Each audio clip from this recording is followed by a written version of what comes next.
வேந்தரின் கண்ணுறங்கும் வேளை இரவு செய்திகளுக்காக ஷமீனா. முதலில் தலைப்புச் செய்திகள். அஸ்ஸாம் மாநிலத்திற்கு வெள்ள நிவாரண உதவிகள், மத்திய அமைச்சர் ராஜ்நாத் சிங் உறுதி.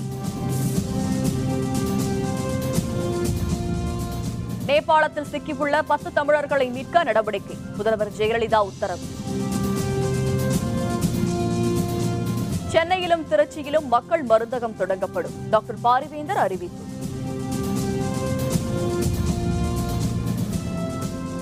தடுப்பணையில் விழுந்த விவசாயி உடல் மீட்பு, 3 லட்சம் ரூபாய் நிவாரண உதவி அறிவிப்பு. சிவகாசி அருகே பட்டாசு கிடங்கில் வெடி விபத்து, 1 கோடி ரூபாய் அளவுக்கு நாசம். அஸ்ஸாம் மாநிலத்தில் வெள்ளத்தால் பாதிக்கப்பட்ட பகுதிகளை பார்வையிட்ட மத்திய உள்துறை அமைச்சர் ராஜ்நாத் சிங் தேசிய பேரிடர் மீட்பு நிதியில் இருந்து நிவாரண உதவிகள் வழங்கப்படும் என தெரிவித்தார். அஸ்ஸாம் மாநிலத்தில் பெய்து வரும் கனமழை மற்றும் வெள்ளப்பெருக்கில் சிக்கி இதுவரை 20க்கும் அதிகமானோர் பலியாகினர். வெள்ளத்தால் பாதிக்கப்பட்டுள்ள 21 மாவட்டங்களைச் சேர்ந்த 17 லட்சம் பேர் வீடுகளை இழந்து தவித்து வருகின்றனர். நாகான், மோரிகான், காசிரங்கா ஆகிய பகுதிகளை கடுமையாக பாதிக்கப்பட்டுள்ளது. வெள்ளத்தால் பாதிக்கப்பட்ட பகுதிகளை மத்திய உள்துறை அமைச்சர் ராஜ்நாத் சிங் ஹெலிகாப்டர் மூலம் பார்வையிட்டார்.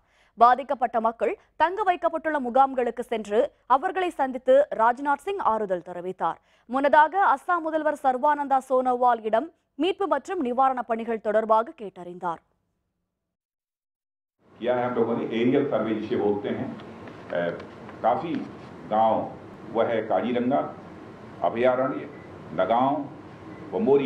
जैसा मुख्यमंत्री जी ने बताया कि स्टेट डिजास्टर रिस्पांस फंड में लगभग 600 करोड़ रुपए की धनराशि सरकार के पास है। मैंने कहा कि जनता की सेवा में हाथ खोलकर पैसा खर्च करिए. நேபாளத்தில் சிக்கியுள்ள 10 தமிழர்களை மீட்க இந்திய தூதரகம் மூலம் நடவடிக்கை எடுக்க முதல்வர் ஜெயலலிதா வலியுறுத்தியுள்ளார். காஞ்சிபுரத்தை சேர்ந்த 10 பேர் நேபாளத்திற்கு சுற்றுலா சென்றனர். அங்கு நேரிட்ட நிலச்சரிவில் சிக்கிய அவர்கள் முக்திநாத் கோவிலுக்கு சென்ற பொழுது அங்கிருந்து வெளியேற முடியாமல் தவித்தனர். இதனையடுத்து இந்திய தூதரகத்தை தொடர்பு கொண்டு அவர்களை மீட்க நடவடிக்கை எடுக்குமாறு முதல்வர் ஜெயலலிதா உத்தரவிட்டுள்ளார். ஏழை எளிய மக்கள் பயன்பெறும் வகையில் சென்னையிலும் திருச்சியிலும் SRM மருத்துவக் கல்லூரி மருத்துவமனை வளாகத்தில் விரைவில் மக்கள் மருந்தகம் தொடங்கப்படும் என SRM பல்கலைக்கழக நிறுவனர் வேந்தரான டாக்டர் பாரிவேந்தர் அறிவித்துள்ளார். ஹரியானா மாநிலம் சோனிப்பட்டில் உள்ள தில்லி SRM பல்கலைக்கழக வளாகத்தில் ஏழை எளிய மக்களுக்கு குறைந்த விலையில் மருந்து கிடைக்க செய்யும் மத்திய அரசின் ஜன் ஔஷதி திட்டத்தின் கீழ் மருந்தக அங்காடி தொடங்க விழா நடைபெற்றது. SRM பல்கலைக்கழக நிறுவனர் வேந்தரான டாக்டர் பாரிவேந்தர் முன்னிலையில் நடைபெற்ற இந்த விழாவில் மத்திய அரசின் மருந்துகள் துறை இணைச் செயலர் சுதர்ஷன் பந்த் பங்கேற்று அங்காடியை திறந்து வைத்தார். மலிவு விலையில் அத்தியாவசிய மருந்து பொருட்களை விற்கும் திட்டம் வரும் ஜூலை மாதம் முதல் அமல்படுத்தப்படும் என்று ஏற்கனவே மத்திய அரசு அறிவித்திருந்தது. இந்த திட்டத்தின்படி அத்தியாவசிய மருந்துகளாக 504 வகை மருந்துகள் கண்டறியப்பட்டு அவற்றின் முதல் கட்டமாக 100 மருந்துகள் குறைந்த விலையில் விற்கப்படுகின்றன. நிகழ்ச்சிக்கு பின் செய்தியாளர்களுடன் பேசிய டாக்டர் பாரிவேந்தர் மலிவு விலை மருந்து அங்காடிகள் விரைவில் சென்னை காட்டாங்குளத்தூர் SRM பல்கலைக்கழக வளாகத்திலும் திருச்சி SRM மருத்துவக் கல்லூரி வளாகத்திலும் தொடங்கப்படும் என்று குறிப்பிட்டார். மாண்புமிகு பிரதமர் அவர்களுடைய விருப்பப்படி இன்றைக்கு எல்லா நகரங்களிலும் அதே போல் கிராமங்களிலும் ஜெனரிக் மெடிசன் மக்களுக்கு வியாதியஸ்தர்கள் கொடுக்க வேண்டும். அது ஒரு புகழ்பெற்ற அல்லது பிராண்டு உள்ள மருந்துகளுக்குள்ள எத்தனை சக்தி இருக்கிறதோ குணமடைய செய்ய வாய்ப்பு இருக்கிறதோ அதே அளவில் இதிலும் இருக்கிறது. இதற்கு பிராண்ட் இல்லை, அவ்வளோதான். ஆனால் பயனாளிகளுக்கு இது 4 பகுதி தான் செலவாகும். இதில் யாரெல்லாம் இந்த ஜெனரிக் மருந்தை விற்பதற்கு வேலை இல்லாத அல்லது படித்த இளைஞர்கள் இருப்பார்கள் என்றால் அவர்களுக்கு 5 லட்சம் வரை அவர்களுக்கு கொடுப்பதற்கு தயாராக இருக்கிறார்கள். இதை பயன்படுத்தி கொண்டு பெரிய அளவில் வேலையில்லா திண்டாட்டத்தை படித்தவர்கள் போக்கிக் கொள்ள முடியும் என்பது மட்டுமல்ல, இன்றைக்கு இந்த வளாகத்தில் அந்த ஜெனரிக் மருந்துக்காக ஒரு கடையை திறந்திருக்கோம், மருந்தகத்தை திறந்திருக்கோம். இதை நாங்கள் சென்னையில் உள்ள காட்டாங்குளத்தில் உள்ள மருத்துவமனைகளிலும் திருச்சியில் உள்ள மருத்துவமனைகளிலும் கல்லூரியில் மருத்துவமனைகளிலும் இதை நாங்கள் செய்ய இருக்கிறோம். நிச்சயமாக அதன் மூலமாக அங்கே இருக்கிற பயனாளிகளுக்கு மிக குறைந்த செலவில் மருந்துகளை வாங்க ஏற்பாடுகளை செய்வோம். அது ரெண்டும் விரைவிலேயே ஏறத்தாழ ஒரு மாதத்துக்குள்ளே அதை அங்கே திறப்பதற்கு நாங்கள் முடிவு செய்வோம். நடக்கும் அது. மேலும் எஸ்ஆர்எம் பல்கலைக்கழகத்தின் தில்லி வளாகத்தின் 4ஆம் ஆண்டு வகுப்புகள் தொடக்க விழாவிலும் புதிய மாணவர்களையும் வாழ்த்தையும் பாராட்டியும் டாக்டர் பாரிவேந்தர் பேசினார். பல்கலைக்கழக வளாகத்தில் மாணவ மாணவியருக்கு தேவையான உயர் கட்டமைப்பு வசதிகள் யாவும் செய்து தரப்பட்டுள்ளதாக தெரிவித்துள்ள டாக்டர் பாரிவேந்தர், எதிர்காலத்தில் தமிழகத்தைப் போலவே வட மாநிலங்களிலும் எஸ்ஆர்எம் பல்கலைக்கழகம் சிறப்பிடம் பெறும் என்று குறிப்பிட்டார். இந்த பல்கலைக்கழகம் தொடங்கப்பட்ட பொழுது இதனுடைய கட்டமைப்பு மிக சிறிய அளவில் இருந்தது. இடைப்பட்ட இந்த 3 ஆண்டு காலத்தில் ஏறத்தாழ 300 கோடி ரூபாய் முதலீட்டில் மிகப்பெரிய கட்டமைப்பை உருவாக்கியிருக்கிறோம். இந்த பகுதியில் இந்த குறுகிய காலத்தில் எஸ்ஆர்எம் ஹரியானா பல்கலைக்கழகம் வளர்ந்த அளவுக்கு வேறு எந்த பல்கலைக்கழகமும் வளரவில்லை. சென்னையில் இருக்கிற அந்த எஸ்ஆர்எம் பல்கலைக்கழகத்துக்கு ஓரளவுக்கு இணையாக இன்னும் ஒரு 5 ஆண்டு காலத்தில் அல்லது 10 ஆண்டு காலத்தில் வளர்ந்து எஸ்ஆர்எம்னுடைய அந்த பெயரையும் புகழையும் இந்த வட மாநிலங்களிலும் ஏற்படுத்தும் என்று நான் மிக நம்பிக்கையாக இருக்கிறேன். பாலாற்றின் தடுப்பணையில் விழுந்த விவசாயி சீனிவாசனின் உடல் நீண்ட தேடுதல் நடவடிக்கைக்கு பிறகு மீட்கப்பட்டு உறவினர்களிடம் ஒப்படைக்கப்பட்டது. வேலூர் மாவட்டம் வாணியம்பாடி அருகே தமிழக ஆந்திர எல்லையில் புள்ளூர் கனகநாச்சியம்மன் கோவில் உள்ளது. அதன் அருகே பாலாற்றின் குறுக்கே ஆந்திர அரசு ஏற்கனவே கட்டியிருந்த தடுப்பணையின் உயரத்தை 12 அடியாக அதிகரித்துள்ளது. ஆந்திர அரசின் இந்த நடவடிக்கைக்கு தமிழக அரசியல் கட்சிகளும் அமைப்புகளும் கடும் கண்டனம் தெரிவித்திருந்தன. கடந்த சில நாட்களாக பெய்த கனமழையால் தடுப்பணை நிரம்பியதை கொண்டாடும் வகையில் ஆந்திர மக்கள் நேற்று மாலை அங்கு வழிபாடு நடத்தினர். இதனை கண்ட பள்ளத்தூர் கிராமத்தைச் சேர்ந்த விவசாயி சீனிவாசன் திடீரென தடுப்பணையில் குதித்ததாக கூறப்படுகிறது. அவரை தேடும் பணியில் ஆந்திர மாநில காவல்துறையினரும் தீயணைப்புத் துறையினரும் ஈடுபட்டனர். நீண்ட நேர போராட்டத்திற்கு பின் அவரது உடல் மீட்கப்பட்டது. குப்பம் அரசு மருத்துவமனையில் உடற்கூறு ஆய்வு செய்யப்பட்ட பின்னர் சீனிவாசனின் உடல் உறவினர்களிடம் ஒப்படைக்கப்பட்டது. அவங்க கொஞ்சம் நிலம் வச்சுன்னு இருக்கிறாரு. அதனால் தண்ணி வந்து ஆந்திரா சைடுலேருந்து வர்றத அணை கட்டினாங்க. அதனால் இவர் அதே கஷ்டமாக இருந்து கோயிலான போய் விழுந்துட்டாரு. ஆந்திரா போலீஸுங்க வந்து முகத்தவே எங்களுக்கு காட்ட கிடையாது. அப்படியே தூக்கி வேனில் போட்டுன்னு அப்படியே போயிட்டாங்க. ஒரே நிமிஷம் நேரம் கூட எங்கள் கண்ணுலேயே பார்க்கல. நாங்கள் கோயிலான வந்து தண்ணி அதிகமாக வருதுன்னு போயிருக்காரு. அங்கே போயிட்டு கொஞ்ச நேரம் இருந்துட்டு அப்புறமா சாமிக்கு கும்பிட்டு அப்படியே கீழே டேமில் விழுந்துட்டுருக்குன்னு சொன்னாங்க. 4 பேர் போய் பார்த்தோங்க. அண்ணனெல்லாம் போய் பார்த்தோங்க, கிடைக்கவே இல்லை. திருப்பும் காலையில் வந்து போய் பார்த்தோங்க. ஒரு 12 மணிக்கு கிடச்சிச்சு. பாலாறு சம்பந்தமான மிகப்பெரிய ஒரு பிரச்சனையை போதாகாரமாக்கியதோடு இல்லாமல் ஒரு உயிர் சேதத்திற்கு வழிவகுத்து விட்டார்கள். நம்முடைய பாலாறு பாழ்பட்டு போகிறது, அதற்காக தடுப்பணைகளை கட்டு என்று பல ஆண்டுகளாக போராடி வருகிறோம். இங்கு ஆரம்பத்திலேயே புல்லூர் அணையை கட்டியிருந்தால் இன்றைக்கு இந்த அவல நிலை ஏற்பட்டிருக்காது. முதல்வர் ஜெயலலிதா வெளியிட்டுள்ள அறிக்கையில் வாணியம்பாடி வட்டம் கீழ்பள்ளத்தூர் கிராமத்தைச் சேர்ந்த சீனிவாசன் என்பவர் பெரும்பள்ளம் தடுப்பணையில் தவறி விழுந்ததாக விசாரணையில் தெரிய வந்துள்ளதாக கூறியுள்ளார். உயிரிழந்த சீனிவாசனின் குடும்பத்திற்கு ஆழ்ந்த இரங்கலையும் அனுதாபத்தையும் தெரிவித்துக் கொள்கிறேன் என்றும் முதல்வர் பொது நிவாரண நிதியிலிருந்து 3 லட்சம் ரூபாய் வழங்க உத்தரவிட்டுள்ளதாகவும் முதல்வர் ஜெயலலிதா குறிப்பிட்டுள்ளார்.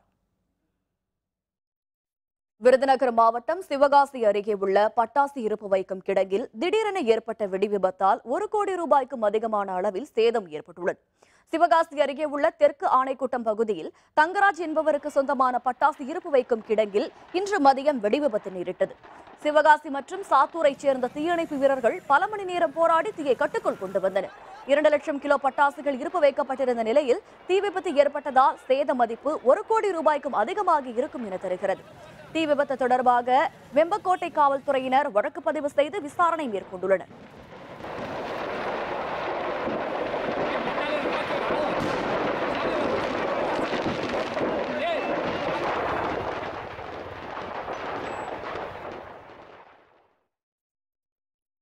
சட்டப்பேரவை திமுக உறுப்பினர்கள் பற்றி பேரவைத் தலைவர் கூறிய குற்றச்சாட்டுகளில் எள்முனையளவும் உண்மையில்லை என்று கட்சியின் பொருளாளர் மு.க.ஸ்டாலின் குறிப்பிட்டுள்ளார். இதுபற்றி அறிக்கை ஒன்றை மு.க.ஸ்டாலின் வெளியிட்டுள்ளார். தமிழக சட்டப்பேரவையில் அமைச்சர் O.S. மணியன் உறுப்பினர் ராஜன் செல்லப்பா, தென்னரசு ஆகியோரின் பிரச்சினைக்குரிய பேச்சை அவை குறிப்பிலிருந்து நீக்க பேரவைத் தலைவரிடம் கேட்டதாக தெரிவித்துள்ள ஸ்டாலின், ஆளும் கட்சி உறுப்பினர்களிடம் அளவுக்கு மீறிய அனுசரணையும் எதிர்க்கட்சி உறுப்பினர்களிடம் வெறுப்பையும் வேகத்தையும் காட்டும் போக்கு கண்டிக்கத்தக்கது என தெரிவித்துள்ளார். திமுக உறுப்பினர்கள் பேரவைத் தலைவர் பற்றி தவறாக பேசியதாக பேரவைத் தலைவர் தனபால் திமுக உறுப்பினர்கள் பேரவையில் இல்லாத போது குற்றம் சாட்டி பேசியிருப்பதில் எள்முனையளவும் உண்மையில்லை என கூறியுள்ள மு.க.ஸ்டாலின், பேரவைத் தலைவரின் இந்த போக்கு அவர் அமர்ந்திருக்கும் ஆசனத்திற்கு அழகல்ல என்றும் பேரவைத் தலைவர் பொய் உரையை பகிர்ந்திருக்கிறார் எனவும் குறிப்பிட்டுள்ளார். காஷ்மீரில் ஊடுருவ முயன்ற 2 தீவிரவாதிகள் சுட்டுக் கொல்லப்பட்டனர். பல மணி நேரம் நீடித்த சண்டையில் பாதுகாப்பு படை வீரர் 2 பலியானார்கள். இந்திய எல்லைப் பகுதியான குப்வாரா மாவட்டத்தில் உள்ள நவ்காமில் தீவிரவாதிகள் சிலர் ஊடுருவ முயன்றதை அறிந்த பாதுகாப்பு படையினர் உடனடியாக துப்பாக்கிச்சூடு நடத்தினர். தீவிரவாதிகளும் பதில் தாக்குதலில் ஈடுபட்டனர். பாதுகாப்பு படையினர் நடத்திய தாக்குதலில் 2 தீவிரவாதிகள் சுட்டுக் கொல்லப்பட்டனர். தீவிரவாதிகள் நடத்திய எதிர் தாக்குதலில் பாதுகாப்பு படை வீரர்கள் 2 பலியானார்கள், ஒருவர் காயமுற்றார். இதனைத் தொடர்ந்து அந்த பகுதியில் கூடுதல் ராணுவத்தினர் வரவழைக்கப்பட்டு தேடுதல் நடவடிக்கையில் ஈடுபடுத்தப்பட்டனர். மகதாயி நதிநீர் பங்கீடு விவகாரத்தில் நடுவர் மன்ற தீர்ப்பை எதிர்த்து கர்நாடக மாநிலத்தில் போராட்டத்தில் ஈடுபட்டவர்களை காவல்துறையினர் கைது செய்தனர். மகதாயி நதிநீர் பங்கீடு தொடர்பாக கர்நாடக மாநிலத்தின் சார்பில் நடுவர் நீதிமன்றத்தில் மனு தாக்கல் செய்யப்பட்டது. மகதாயி நதியிலிருந்து 7.56 TMC தண்ணீரை கலசா பண்டூரி கால்வாய் வழியாக எடுத்துக்கொள்ள அனுமதி கோரப்பட்டது. இதனை நடுவர் மன்றம் தள்ளுபடி செய்தது. இதனை கண்டித்து மாநிலம் முழுவதும் இன்று காலை முதல் மாலை 6 மணி வரை போராட்டம் நடத்தப்பட்டது. இதனால் போக்குவரத்து பாதிக்கப்பட்டது. மாநிலம் முழுவதும் போராட்டத்தில் ஈடுபட்டவர்களை காவல்துறையினர் கைது செய்தனர். உச்சநீதிமன்ற தீர்ப்பை விமர்சிக்கவில்லை முதல்வர் நாராயணசாமி விளக்கம். விவரம் விளம்பர இடைவேளைக்கு பிறகு.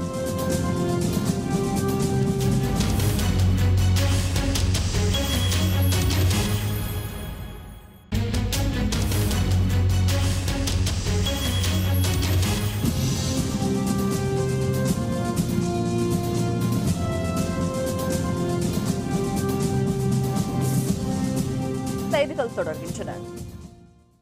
ராஜீவ்காந்தி கொலையாளிகளை விடுவிப்பது தொடர்பாக உச்சநீதிமன்ற தீர்ப்பை விமர்சிக்கவில்லை என்று புதுச்சேரி முதல்வர் நாராயணசாமி தெரிவித்துள்ளார்.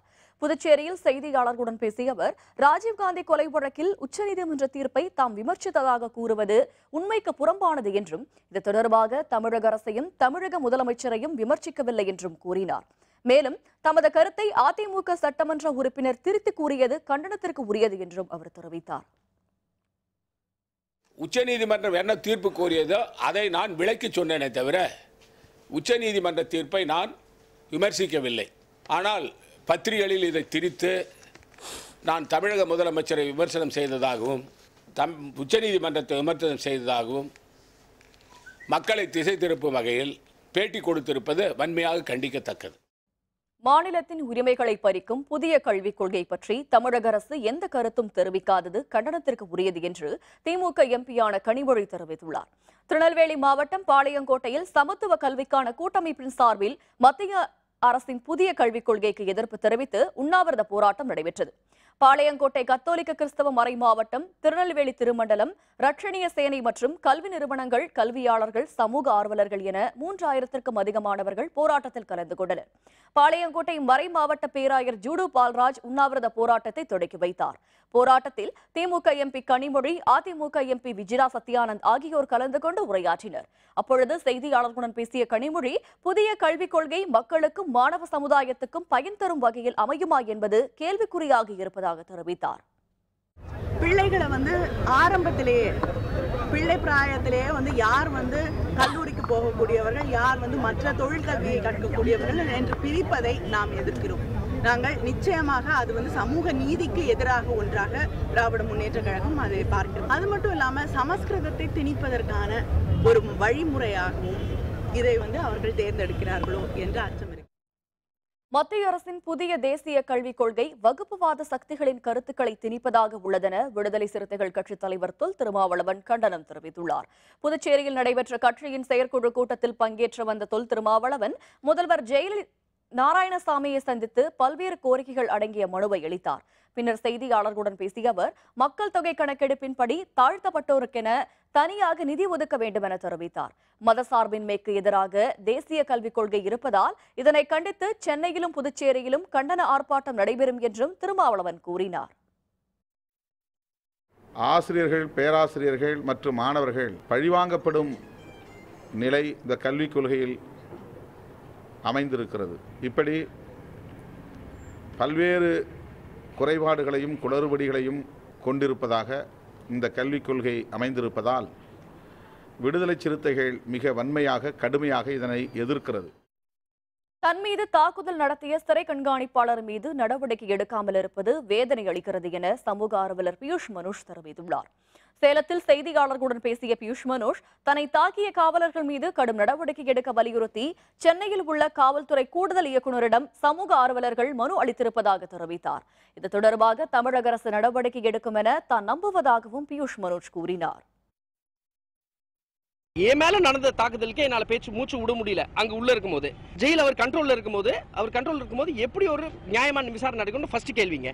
ரெண்டாவது வந்து டிஐஜி ஒரு ரிக்வெஸ்ட் என்ன கொடுத்துருக்கோம்னா, டிஐஜி அண்ட் டிஜி அபவ் ரேங்கை நியமிச்சு ஒரு தரோ என்கொயரி பண்ணணும். தரோ என்கொயரி பண்ணும்போது எல்லா தரப்பையும் விசாரிக்கணும். என் மேல நடந்த தாக்குதலுக்கு பின்னணி என்ன, அந்த பின்னணியை கண்டுபிடிச்சு அது மக்கள் கிட்ட கொண்டு வந்து சேர்த்தணும். மத்திய அரசின் புதிய கல்விக் கொள்கைக்கு எதிர்ப்பு தெரிவித்து மாநிலம் முழுவதும் தொடர் போராட்டம் நடத்தவிருப்பதாக மதுரை மறைமாவட்ட பேராயர் அந்தோணி பாப்புசாமி தெரிவித்துள்ளார். மதுரையில் செய்தியாளர்களுடன் பேசிய அவர், புதிய கல்விக் கொள்கைப்படி சமஸ்கிருதத்தை 3வது பாடமாக கொண்டு வருவது கண்டனத்திற்கு உரியது என்று தெரிவித்தார்.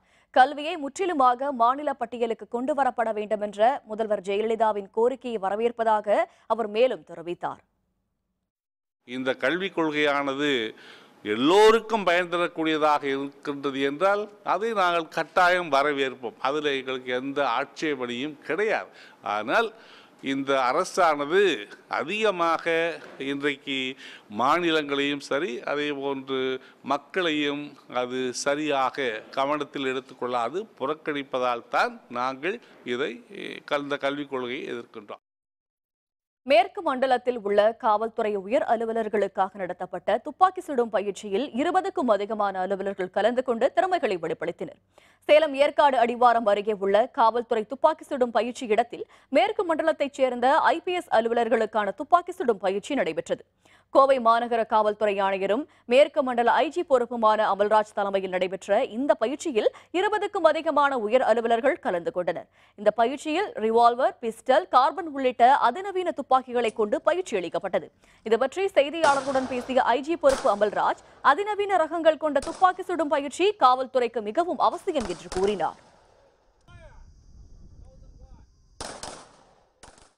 மேற்கு மண்டலத்தை சார்ந்த அதிகாரிகள், எஸ்பிஸ், டிஐஜி உயர் அதிகாரிகளுக்கும் இந்த பயிற்சி தரப்படுகிறது. பிஸ்டல் மற்ற ஆயுதங்களுக்கான பயிற்சியும் இன்று தரப்படுகிறது. இது பயிற்சியை தமிழ்நாடு கமாண்டர் ஸ்கூல் சார்ந்த அதிகாரிகள் இன்று தந்து கொண்டிருக்கிறார்கள். பொதுப்பணித்துறை குளம் அருகே ஆழ்குழாய் கிணறு அமைக்க தனிநபருக்கு வழங்கப்பட்ட அனுமதியை ரத்து செய்ய கோரி 10க்கும் அதிகமான கிராமங்களைச் சேர்ந்தவர்கள் சாலை மறியல் போராட்டத்தில் ஈடுபட்டனர். கோபிச்செட்டிப்பாளையம் அருகே கோகலூர் பேரூராட்சிக்குட்பட்ட குளத்துக்கடை பகுதியில் பொதுப்பணித்துறைக்கு சொந்தமான குளம் ஒன்று உள்ளது. மழைநீர் மற்றும் தடப்பள்ளி வாய்க்கால், கீழ்பவானி பிரதான கால்வாய்கள் மூலம் குளத்தில் தேங்கப்படும் தண்ணீரால் 10க்கும் அதிகமான கிராம மக்களின் குடிநீர் தேவை பூர்த்தி செய்யப்படுகிறது. வெங்கடசாமி என்ற விவசாயி அந்த பகுதியிலிருந்து 10 கிலோமீட்டர் தொலைவில் உள்ள தனது விவசாய நிலத்திற்கு தண்ணீர் எடுத்து செல்வதற்காக குளத்தின் அருகே ஆழ்குழாய் கிணறு அமைக்கும் பணிகளை தொடங்கியுள்ளார். இந்த பகுதியை முற்றுகையிட்ட கிராம மக்கள் கோபி அந்தியூர் சாலையில் புதுக்கரைப்புத்தூர் பகுதியில் மறியல் போராட்டத்தில் ஈடுபட்டனர். சம்பவ இடத்திற்கு வந்த காவல்துறை துணை கண்காணிப்பாளர், வட்டாட்சியர் ஆகியோரிடம் ஆழ்குழாய் பதிக்க அளிக்கப்பட்ட அனுமதியை ரத்து செய்ய வேண்டும் என கோரினர். அமைதி பேச்சுவார்த்தை மூலம் நிரந்தர தீர்வு பெற்றுத் தருவதாக உறுதியளிக்கப்பட்டதை அடுத்து போராட்டம் விலக்கிக் கொள்ளப்பட்டது. ஒருத்தர் தனி நபர் வந்துங்க தனியாக ஒரு தோட்டம் வாங்கிங்க அந்த குளத்திலிருந்து தண்ணி எடுத்துகிட்டு போய் நாங்கள் உபயோகம் பண்ணிக்கிறோம், பைப் லைன் போட்டு உபயோகம் பண்ணிக்கிறேன்னு சொன்னா அப்படிங்க. அது போன வருஷமே இந்த பிரச்சனை வந்ததுங்க. இந்த பிரச்சனை சால்வ் ஆவீங்க எல்லாம் முடிஞ்சதுங்க. மறுபடியும் இந்த ஸ்டெப் எடுத்து இந்த வருஷம் பண்ணிட்டு இருக்கிறோம் அப்படிங்க. நாங்கள் இதனால இதுக்கு நாங்கள் எந்த விதத்தை விட மாட்டோம். குளத்தில் கிட்டத்தட்ட ஒரு 15 ஊர் அந்த மக்கள் பொதுமக்களாக இதை குளத்தை நம்பி தான் நாங்கள் வாழ்கிறோம். அப்படி இருக்கும் பட்சத்தில் ஒரு தனி நபர் ஒருவர் ஹைகோர்ட்டில் போய் அவர் பர்மிஷன் வாங்கி இப்போ வந்து நாங்கள் பைப் லைன் போட்டு தீர்வோம் அப்படின்னு சொல்லி ஒரு தனிநபர் ஆக்கிரமிப்பு பண்ணிட்டு இருக்காங்க. எங்களுக்கு குடிநீர் எங்கள் பற்றாக்குறை.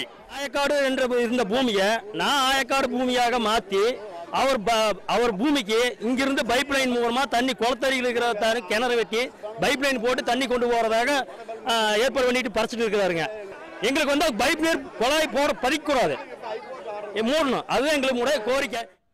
மீன் இறங்குதளம் அமைத்து தரக்கோரி நடைபெற்ற வேலைநிறுத்த போராட்டம் விலக்கிக் கொள்ளப்பட்டதை அடுத்து மீனவர்கள் மீன்பிடிக்க கடலுக்கு சென்றனர்.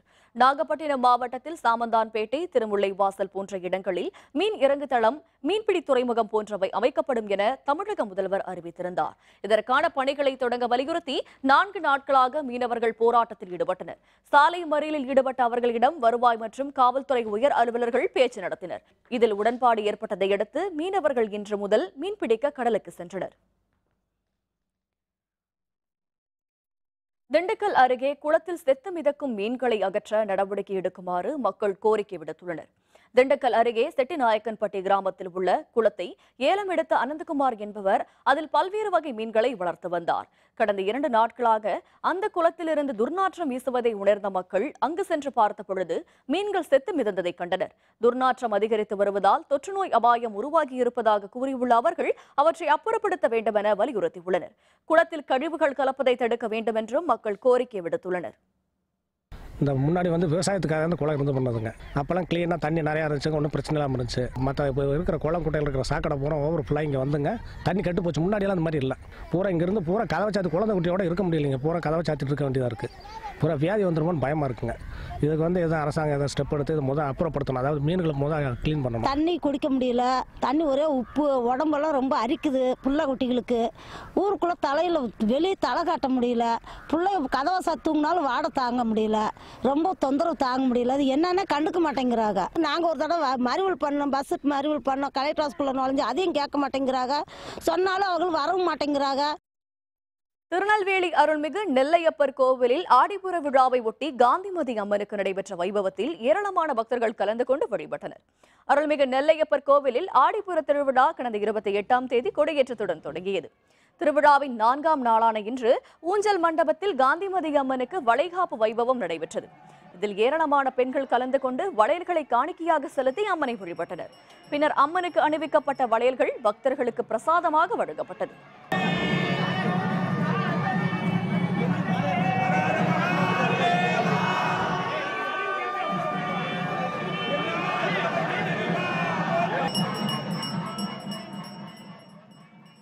இந்த வளைகாப்பு வந்து 10 நாள் சிறப்பாக நடக்கும்.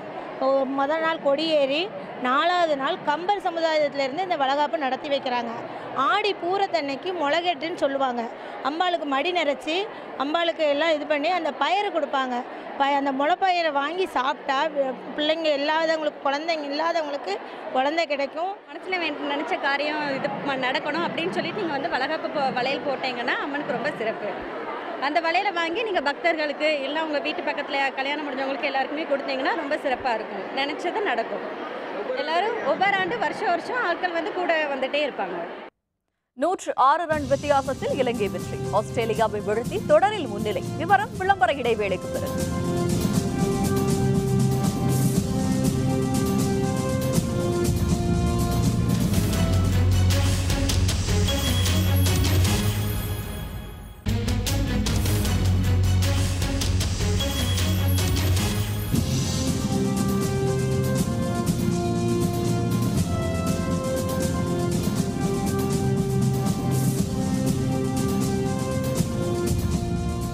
செய்திகள் தொடர்கின்றன. இனி அயலக செய்திகள்.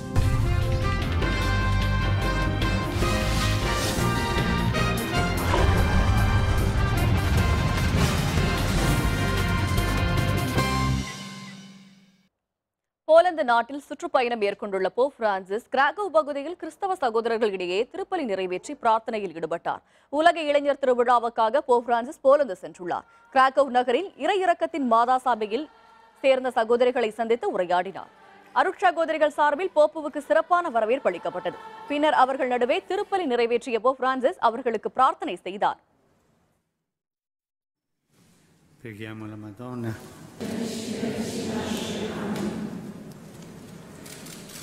vi benedica Figlio, Spirito Santo.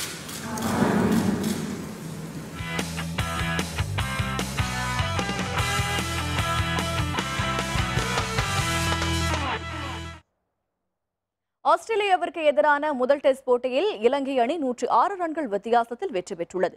இலங்கை பல்லக்கிலேவில் கடந்த செவ்வாய்க்கிழமை அன்று முதல் டெஸ்ட் போட்டி தொடங்கியது. டாஸ் வென்று முதலில் பேட்டிங் செய்த இலங்கை அணி 34.2 ஓவர்களில் அனைத்து விக்கெட்டுகளையும் இழந்து 117 ரன்கள் மட்டுமே எடுத்தது. இதனையடுத்து விளையாடிய ஆஸ்திரேலியா 203 ரன்கள் அனைத்து விக்கெட்டுகளையும் இழந்தது. இரண்டாவது இன்னிங்ஸை தொடர்ந்த இலங்கை அணி 93.4 ஓவரில் அனைத்து விக்கெட்டுகளையும் இழந்து 353 ரன்கள் எடுத்து இதனையடுத்து களமிறங்கிய ஆஸ்திரேலியா இலங்கையின் சுழற்பந்து வீச்சை தாக்குப்பிடிக்க முடியாமல் 161 ரன்களுக்கு அனைத்து விக்கெட்டுகளையும் இழந்தது. 106 ரன்கள் வித்தியாசத்தில் வெற்றி பெற்ற இலங்கை 3 போட்டிகள் கொண்ட தொடரில் 1-0 என்று முன்னிலை பெற்றுள்ளது.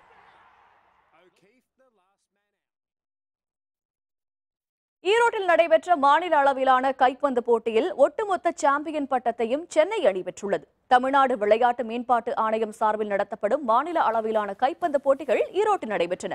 வஉசி பூங்கா விளையாட்டு திடலில் நடைபெற்ற போட்டியில் சென்னை, கோவை, திருச்சி, மதுரை உள்ளிட்ட 16 அணிகள் பங்கேற்றன. ஆண்களுக்கான இறுதிப் போட்டியில் சென்னை அணியும் காஞ்சிபுரம் அணியும் மோதின. இதில் சென்னை அணி வெற்றி பெற்றது. பெண்களுக்கான இறுதிப் போட்டியில் திருவாரூர் அணியும் சென்னை அணியும் மோதியதில் சென்னை அணி வெற்றி பெற்றது. இதனையடுத்து முதல்வர் கோப்பைக்கான ஒட்டுமொத்த சாம்பியன் பட்டத்தையும் சென்னை அணி பெற்றது.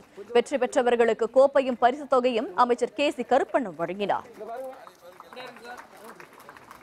நாக் அவுட் மேட்சஸ்லேருந்து லீக் வரைக்கும் ஆடி ஃபைனல்ஸ் வந்து காஞ்சிபுரமோட விளையாடி வின் பண்ணியிருக்கோம்.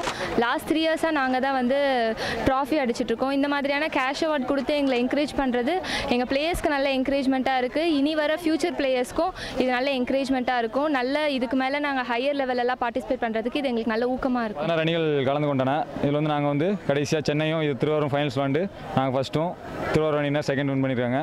கேர்ள்ஸ்லையும் அதே மாதிரி சென்னை அணியினர் ஃபஸ்ட் அடிச்சிருக்காங்க. இது கண்டினியூஸாக 4 வருஷமாக நாங்கள் தான் தொடர்ந்து வின்னர்ஸ் அடிக்கிறோம். தமிழ்நாட்டிலே தான் அதிகமாக நடக்குது இந்த டோர்னமெண்ட்டு. இது மாதிரி எங்களுக்கு டோர்னமெண்ட் நடத்துறதுனால புதிய வீரர்கள்லாம் உருவாகி வர்றதுக்கு ரொம்ப ஊக்கமாக இருக்குது. மீண்டும் தலைப்புச் செய்திகள். அஸ்ஸாம் மாநிலத்திற்கு வெள்ள நிவாரண உதவிகள் மத்திய அமைச்சர் ராஜ்நாத் சிங் உறுதி. நேபாளத்தில் சிக்கியுள்ள 10 தமிழர்களை மீட்க நடவடிக்கை முதல்வர் ஜெயலலிதா உத்தரவு. சென்னையிலும் திருச்சியிலும் மக்கள் மருந்தகம் தொடங்கப்படும் டாக்டர் பாரிவேந்தர் அறிவிப்பு.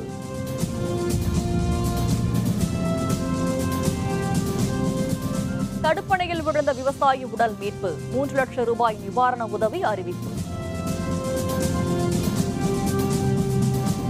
சிவகாசி அருகே பட்டாசு கிடங்கில் வெடிவிபத்து 1 கோடி ரூபாய் அளவுக்கு நாசம். இத்துடன் வேந்தரின் கண்ணுறங்கும் வேளை இரவு செய்திகள் நிறைவடைந்தன. மீண்டும் நாளை காலை 8 மணிக்கு இளங்கதிர் காலை செய்திகளில் சந்திப்போம். வணக்கம்.